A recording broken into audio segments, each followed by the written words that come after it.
Hello everyone, I hope you're well. You're not going to be after I describe this book to you. So, I just want to start off by saying I know I said I was going to try and aim to get a video out every fortnight.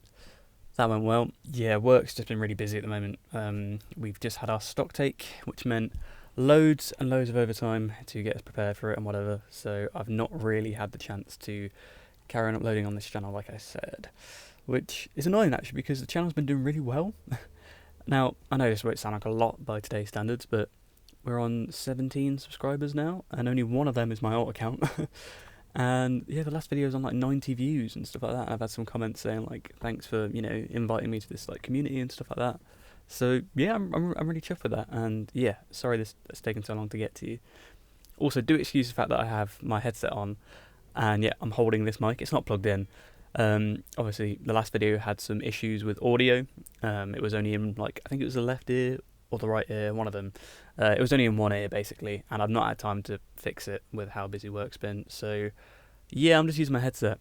But I wanted a prop, so I'm just holding this. So today we're going to be talking about The Bug Collector by Rath James White. Now, I picked this one to start off with, even though I wouldn't necessarily recommend it as your first extreme book if you are thinking of getting into it. Which I know sounds kind of counterintuitive if, my whole thing is recommending you guys books. It's pretty much the most recent one that I've read, so I figured, yeah, why not? Recently, since my last video, I read The Black Farm, and by Elias, is it Whiterow? I don't know how you pronounce it. I'll do a little thing in the edit later if I got it wrong. Which was really good. I really enjoyed it. I had a few issues with it, but for the most part, I thought it was a really, really solid book. But it's about 300 pages and a lot happens in it, so I figured, right, I want to get a video out to you guys as quick as I can, because, it's already been a month, so I figured I'd just go for the last one I've read, because it's also a very short book. Sorry, I'm getting used to the camera being mirrored, so you can actually read that. So, yeah, I'm still getting used to where I'm placing things. Yeah, The Book Collector, it's very short, not a lot to it, so I figured, yeah, I can probably just smash out a review of this pretty quickly. And at least I'll actually just have a video to show for this channel now. So this wasn't my first Rath James White novella. It was my second, actually. I started off with His Pain, which I have on my bookshelf over there somewhere. You probably can't see it, because my Lego's in the way. Yeah, I've done a bit of a redo of my room, so the whole setup's a bit different compared to last time. And it just goes to show how long it's been, because my hair is completely different this time. It's very long. I need to get it cut again, like how I did it in my last video. Rambling. Anyway, yeah, Book Collector wasn't my first Rath James White novella, so I kind of knew what to expect going into it a little bit. I know, adjusting.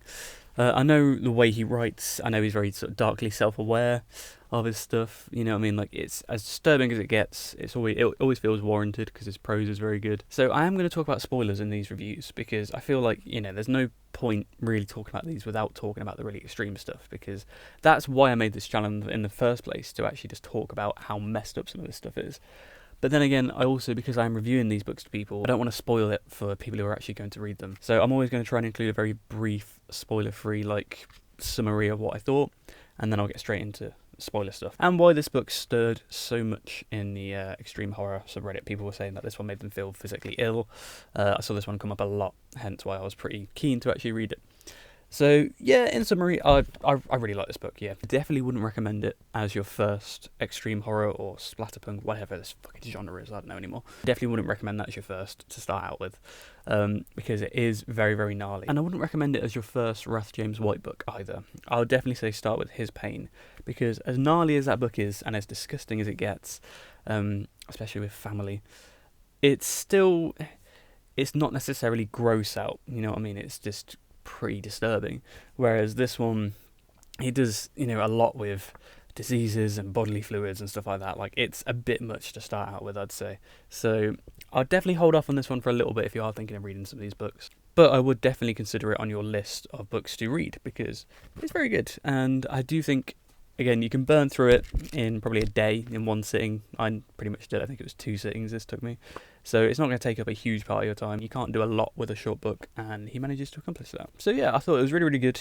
I would definitely recommend it, only if you've got the stomach for it. I will say, if you're sensitive to genitalia horror, stuff involving private parts, if you will. I've got a friend who tried to read Womb by Duncan Ralston, I think that's the author, and he completely DNF'd it and notes out when he told me that was like a really disgusting scene about vaginas. So, yeah, if you're anything like that, I don't think you'll like this book. I'd definitely hold off on it if you're not very... Why is it... I'm not sure if you guys can see that, but it keeps putting a thumbs up on the screen. If I do that, will it come up? No? What? Okay. But if you're anything like my friend there, and, you know, you come across anything like that, and you don't like it, then, stay clear of this one. Jesus. What's really handy about this book, actually, is... I'll put this fucking prop down for a second. Literally, first page, trigger warnings. Yeah, I'm not sure if you can read that. I'm not sure if it focuses on it. But yeah, it goes... I mean, already, the trigger warnings being a paragraph says a lot, doesn't it? It's really handy that it has that in the front of it because, as I made clear in my last video, I think it's very important if you are going to get into this kind of thing to check trigger warnings to make sure you're not sensitive to any of this kind of thing. For Wrath to then just go straight into it with just, look, here's all the gnarly stuff this book tackles. If you're sensitive to any of that, stay well clear of it. Even on the back it says, trigger warning, this is a Wrath James Wright novella. I can never say his name properly, by the way, it's a bit of a tongue twister for me. So yeah, that's my brief sort of spoiler-free summary. If you're sensitive to any kind of genitalia horror, or like sexual diseases and stuff like that, you're not going to enjoy this book at all. But if, like me, you have a weirdly strong stomach around this kind of thing now, even though you never thought you would, yeah, I would say this book is definitely worth your time. It has a lot going for it in such a short amount of pages. It's very impressive what Wrath actually accomplishes with it. Now, on to the disturbing stuff. Yeah, you've been warned. This is where spoilers start in the video, and this is where things are going to get really gnarly. I will be talking about it in pretty extreme detail. So if you can't handle it, or if ever you want to nope out any part of this video, I completely understand. Go ahead. So, I was originally very, very interested in the concept of this book, actually. So the bug collector isn't actually collecting insects, like you might think. No, it's actually sexually transmitted diseases. Now, this has actually enlightened me on a certain fetish that is out there called bug catching, where people fetishize the idea of collecting sexually transmitted diseases. I will be calling them STDs for the rest of the video because that's just easier, isn't it? Yeah, I'm not sure if it's a real thing. I don't necessarily want to Google that for my own sanity. And I'm not one to kink shame, but it's fucking disgusting, innit? So Joey, the main character in this book, he has this fetish, but it's to more of an extent, if you can imagine such a thing. Instead of catching the bugs, he wants to collect them. He wants to have some kind of roster of STIs or STDs, whatever. In very, very explicit detail, how Joey is just completely crumbling. Like this photo on the cover doesn't do it justice to the damage that's been done to this guy's body. Like, his nose is completely rotted away from syphilis. He's got, pus and blood and crust all over him. It's pretty disgusting to read about. So I figured that this book, based on what I'd read on the blurb, I figured it would just be the adventures, if you will, of this Joey character that's having really gnarly sex with people. Now, yeah, I realise saying that out loud, me looking forward to that, sounds very deplorable. What I mean is, I'm a big fan of body horror, and knowing how Wrath kind of is darkly self-aware in a lot of his books, and as disturbing as they get, he still writes with some kind of humorous edge. I was kind of expecting just some weirdly comedic scenes of this guy ploughing somebody while his body parts are falling off. Sadly, that wasn't what I got, and I will admit I was slightly disappointed about 10-15 pages in, because it opens up with a scene of Joey finding some homeless lady and having sex with her and, sharing their diseases and stuff like that. It's all very, descriptive and disgusting, whatever. And, again, it sounds weird. I don't necessarily chase that kind of thing in books. I'm not overjoyed to read that. But it was kind of fun in a weird way. These books are vile, they're disgusting, but you need to suspend your disbelief when it comes to it. And from that, you can have fun with it. It's disgusting. It makes you wrinkle your nose. You're just sat glued to the page like, what the fuck am I reading?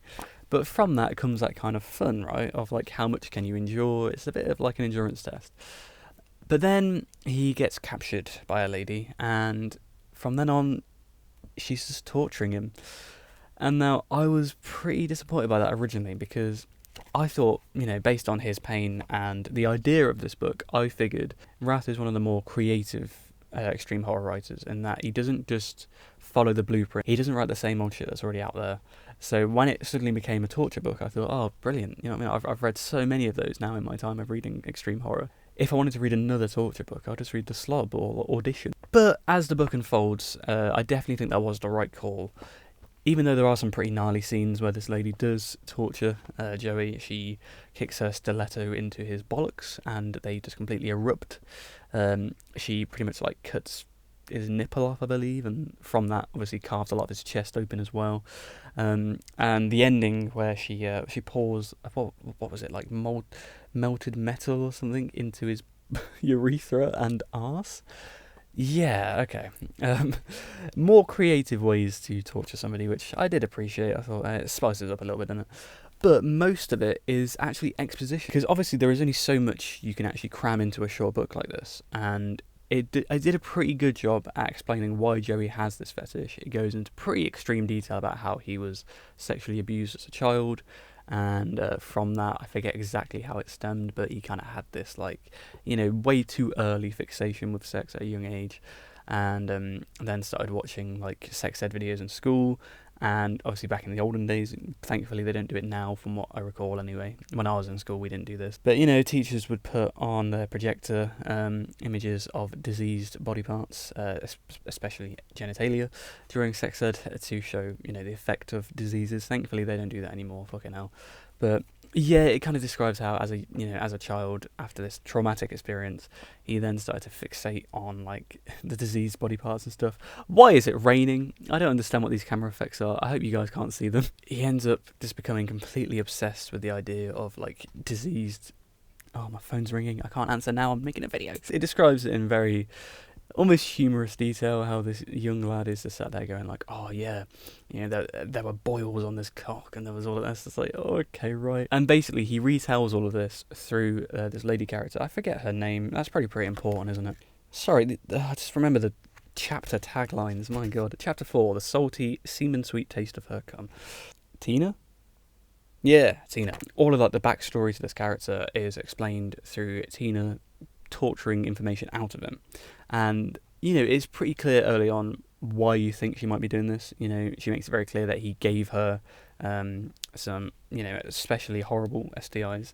So initially you think, oh, that must be why she's doing this. Granted, it doesn't, sure, they are sort of life-ruining in a lot of ways, but is it enough to torture somebody over it? So it definitely implies that Joey has done more to her than she's letting on, which is a pretty interesting hook in the book, because that as they're going through all of these stories and whatever, you're building up to why exactly she's doing this.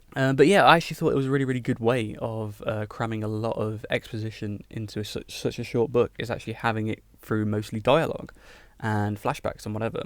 Sure, it seems pretty done to death, and it might not be for everyone, but I come to think of it, I do really respect it. It was still pretty gripping, knowing that for the most part the book is just set in, what was it? I think it was like a basement or like a warehouse or something. I can't exactly remember where it was, but just know it was set in a room, Tina torturing Joey, and he's just explaining from the start how he ended up like this. And it was interesting. It was really good. And I really enjoyed Joey's dialogue. He had this very sarcastic edge, which often got him in a lot of trouble with Tina, which I thought was quite weirdly enjoyable.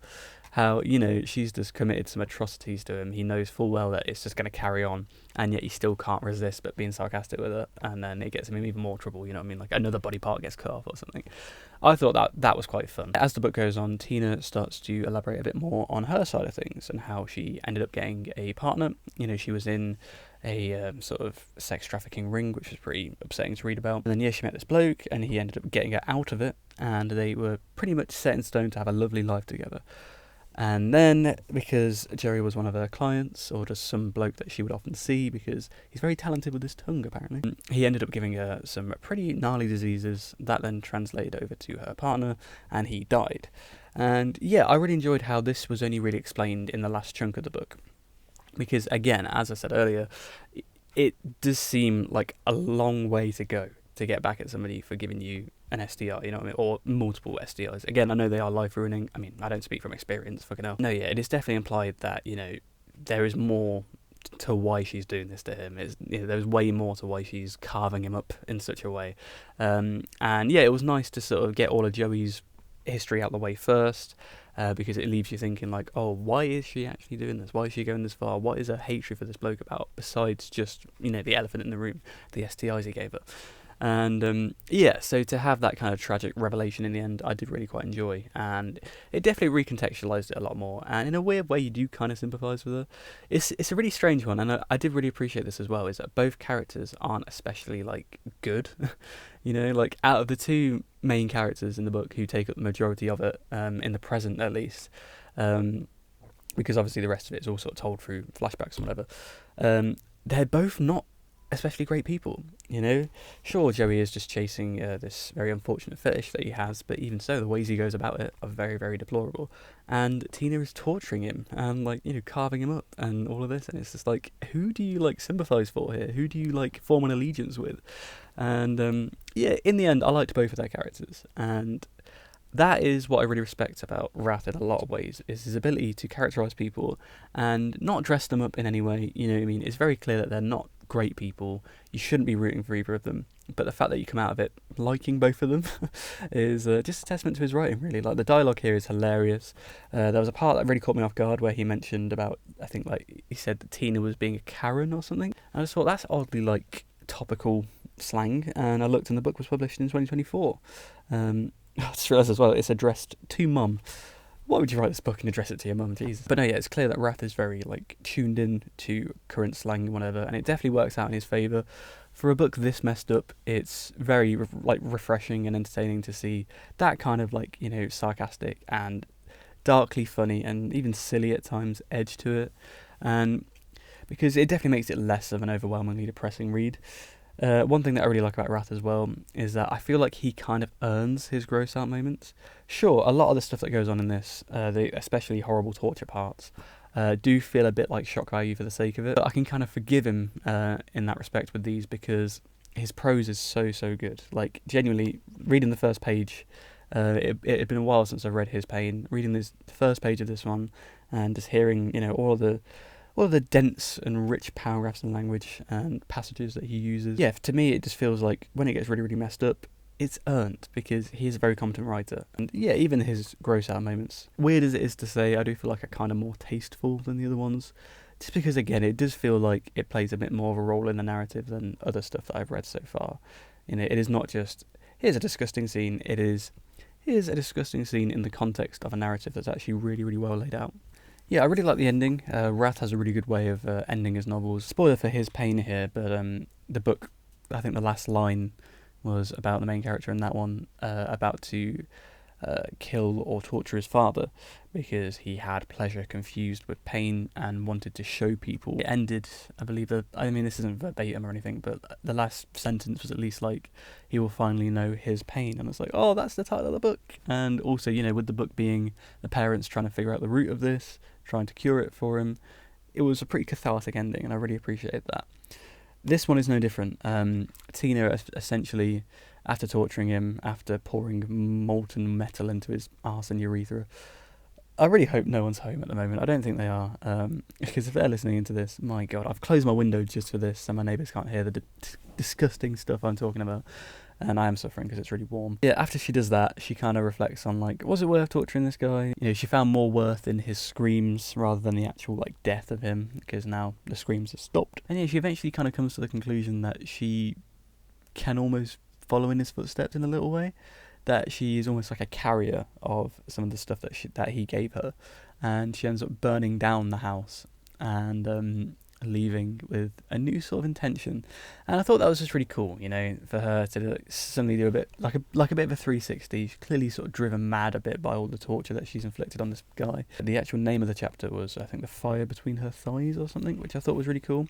Because again, it relies a lot more on imagery. You know, as vulgar and explicit as Wrath can get, he still does rely on a lot of metaphors and stuff like that, which I think is actually really respectable. What was the final sentence? Tina smiled and walked out of the room. Behind her, the warehouse burned, so it wasn't a warehouse, but it paled to the fire between her thighs. It says here, you know, perhaps this was her life's purpose, the thing that would give meaning to everything she'd endured. She could just go back to being a sick whore, or she could be something much more, not just a book collector, but a book spreader, taking down all the cheating husbands and sadistic, misogynistic tricks with viruses and infections. So she basically just becomes like an SDI superhero, or like anti-hero, if you will. And I just found that really, really entertaining. As the book was coming to a close, I did think, like, how is Wrath going to end this in a way that's satisfying? Because Joey's clearly going to die, and then what's Tina going to do afterwards? Because her whole purpose for the book is torturing him, and with that being fulfilled, I didn't feel like that would actually end it in a pretty round way. To have her essentially follow in Joey's footsteps, but with a different intent, and almost like a new and improved version as well, so not just collecting, but spreading. It's not because she has a fetish for it, it's that she wants to get back at all the people who've wronged her, because as it's explained in pretty upsetting detail, you know, she was passed around in this sort of trafficking organisation ran by this one very horrible fellow. So yeah, it made Tina a lot more likeable, despite the fact that we've just read her, you know, completely obliterating a poor guy. Maybe not a poor guy. No, he's not a poor guy. The stuff that he... Yeah, especially after we've just read Tina completely obliterating Joey for the entire book. It was just a really entertaining and almost cathartic way to end it. And that's one thing that, from what I've seen so far of Wrath's work, that you can really appreciate, that he always seems to stick the landing with endings. Granted, I have only read 2 of his books. This might not be true of his others, but I do plan to read them. So far, anyway, he really knows how to pace a book, how to actually construct a book well in such a short format. And yeah, stick the ending. Have a really, really good and almost cathartic ending to his work. Even though the really disgusting and disturbing stuff does stick with you, so does the ending. Even though the endings do kind of pale compared to, you know, the extent to which he'll describe horrible, horrible things happening, the fact that they can still stick with you as much as the messed up stuff is just a testament to his writing. Yeah, really, really enjoyed The Book Collector. Again, it's only a short book. It didn't disturb me as much as I thought it would, because it was getting hyped up a lot on Reddit, but I think that's just because I'm a little bit desensitized by this point. I'm sure if I was to start on this one as my first one, it would definitely ruin me a lot more than it eventually did. So yeah, if you are going to read this one, I highly recommend you open it up, or if you do get it on Kindle, etc., wherever you get your books, pay attention to the trigger warnings, because yeah, it does delve into some pretty gnarly stuff. Yeah, it doesn't take too much of your time. It's only a short read, so even if you didn't particularly love it, it's not like it's the end of the world. It's not like you've stuck with this really massive, dense novel hoping it would actually pick up and it didn't. Yeah, it's pretty fast-paced. You get through a lot of ground in only a few pages, and yeah, if the whole kind of structure of it doesn't appeal to you, the whole like recounting stuff in flashbacks doesn't do it for you, yeah, that's completely understandable. It's not usually my preferred way of reading things, but the way the dialogue prompted all of it, and the sort of gaps in between where it would go back to the 2 guys, and yeah, their dialogues together, and then the ways that Tina would completely ruin Joey's nuts and other parts of his body, I thought was very entertaining in a pretty sick, disgusting way. Yeah, I had a lot of fun with this book, more fun than I thought I would, based on what it's actually about. It is very disgusting. There were many times that I was wrinkling my nose in disgust, and I did want to have a shower after I finished it. But hey, is it an extreme horror book if it doesn't make you feel that way? So yeah, that was my review of The Book Collector by Wrath James White. Sorry if this review seemed a little bit all over the place. I'm still finding my feet with it, and if I was given time to actually, like, you know, make notes for it and actually call on them and have a bit of a script, then I'm sure it'll be a lot more consistent. But the way it's been at work at the moment, I've not really had time to do anything like that. I have just sort of done one a bit off the cuff here, just going off what I remember of the book and trying to compartmentalise my thoughts in a consistent way. So hopefully it all made sense, and hopefully you've not been too put off by my sort of sporadic nature of reviewing. I promise I will get a lot more consistent, because I do have a bit more time off work now.